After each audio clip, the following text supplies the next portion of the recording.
This little corner store is very typical of what would have been many, many corner stores in the inner urban area.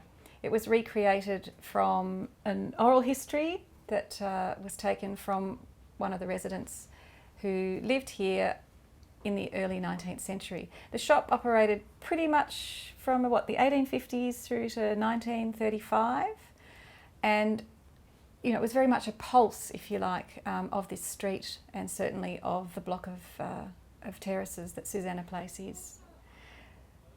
We've got lots of evidence to know what these sort of shops were selling.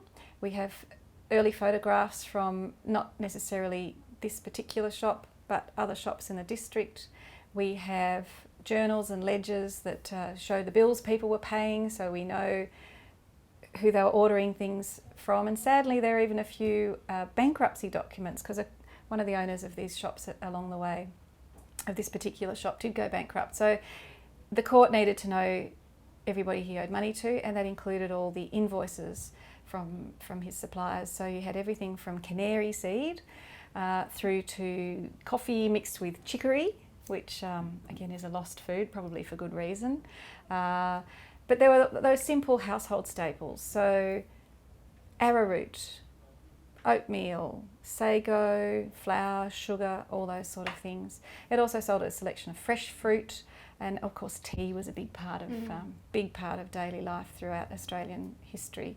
And I think one of the owners here bought his tea in bulk, and then he blended it up so that it was less expensive. He took a little bit of premium tea and some of the less fancy ones, or inferior ones, to make a sort of house blend, if you like, to keep costs down. That's right. And even things like broken biscuits were actually sold at a discounted rate, and often families, like working class families, used to buy the broken biscuits instead of Even my mother used to do that as a girl. She remembered in the 1930s going to the local shops and asking for the halfpenny tray, because that was all the damaged things, the broken biscuits and things like that. So our past is still with us, a lot of living memory, I think. Absolutely. And I think shops like this also were sort of a little bit of the hub of the community. So I mean, this is obviously where the shopkeepers would know most of his customers and have a bit of a gossip, probably about their children, and people were allowed to put things on credit at that stage. So in a book, obviously not with a credit card, but in a book, their name would be written down and they could pay as they could actually afford it. So, and they, in working class communities, they were sort of like the lifeblood of the community, because you had to have a good relationship with your local grocery store in order to sort of have that credit. And you certainly get an idea from the kitchens as they stand today that there wasn't a lot of storage space. So none of this going out and buying things in bulk, and that was a financial thing as well. I guess you didn't buy 6 months worth of stuff because you could really only afford this week's bills, this week's food. So you didn't need those big, huge fridges and storage containers and that we walk-in pantries and things that we have today. That's right. And I think because there were so many corner stores like this in suburbs, so not just the Rocks but any sort of inner city suburb, you could also shop much more frequently. And I think for a lot of people it was actually a social outing. I mean, there's that lovely phrase that my mum always used to say, go get the messages, which is going to shop.